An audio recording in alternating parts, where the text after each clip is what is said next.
এখানে আমি নিয়েছি রসুন, একটা বড় সাইজের পেঁয়াজ আর 4 প্যাকেট ম্যাগি। রসুনের কোয়াগুলোকে ছাড়িয়ে নিয়েছি ভালোভাবে, তারপর খোসাটাকেও ছাড়িয়ে নিয়েছিলাম। ম্যাগিগুলোকেও একটা একটা করে প্যাকেট থেকে বের করে একটা থালার মধ্যে রেখে দিলাম। মশলাগুলোকেও বের করে রাখলাম। যারা যারা এই চ্যানেলে নতুন আছো একটু আমাকে সাপোর্ট করে দিও, সাবস্ক্রাইব করে বেল আইকনটা প্রেস করে একটু আমার পাশে থেকো।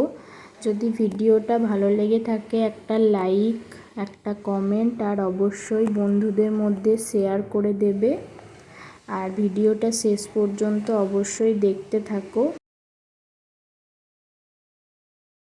ম্যাগিগুলোকে একটা থালায় রেখে এখন পেঁয়াজের খোসা ছাড়িয়ে পেঁয়াজটাকে ছোট ছোট টুকরো করে কেটে নিচ্ছি ছুরির সাহায্যে।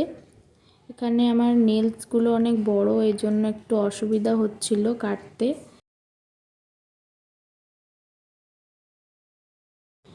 পেঁয়াজ রসুন দুটোই ছাড়ানো কমপ্লিট।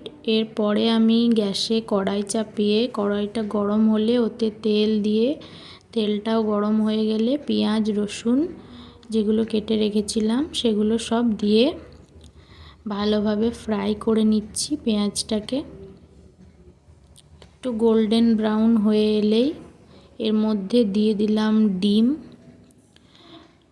আমি দুটো নিয়েছিলাম, তো দুটো ডিমই দিয়ে দিলাম এর ওপরেই।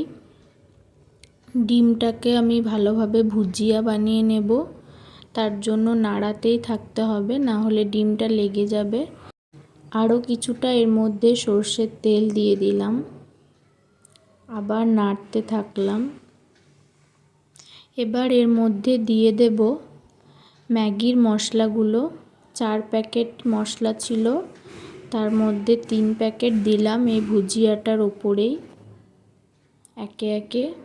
মশলার সাথে সাথে এর মধ্যে কিছুটা নুনও দিয়েছিলাম, যেটার ক্লিপ তোমাদের সাথে শেয়ার করা হয়নি, তো বলে দিলাম তোমাদেরকে সেজন্য। মশলা দেওয়ার পর ভুজিটার সাথে আমি ভালোভাবে মিক্স করে দিচ্ছি মশলাটাকে। এবার এর মধ্যে দিয়ে দেব পরিমাণ মতো জল। এবার দিয়ে দিচ্ছি ম্যাগিগুলো, 4টে ম্যাগি দিয়ে দিলাম এর মধ্যে। এটা কিছুক্ষণ সিদ্ধ হবে, বেশিক্ষণ টাইম লাগে না ম্যাগি সেদ্ধ হতে। তো আরও কিছুটা জল দিয়ে দিলাম। এবার এটাকে যতক্ষণ না সিদ্ধ হবে ততক্ষণ একটু নাড়াচাড়া করব, এর মধ্যে জল যাতে ভালোভাবে যায়। তো এই যে নরম হয়ে এসেছে আর সেদ্ধটা হয়ে গেছে। এই সময় আমি আরেকটা মশলা রেখেছিলাম, তখন 3টে দিয়েছিলাম, আরেকটা মশলা এখন দিয়ে দিলাম, নিয়ে মিক্স করে দিচ্ছি।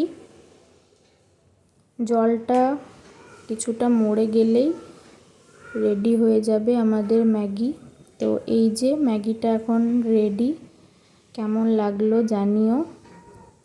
আর খেতেও খুব টেস্টি হয়েছিল। তোমরা এভাবে একবার বাড়িতে ট্রাই করতে পারো, ভালো লাগবে। সাবস্ক্রাইব করে দিও।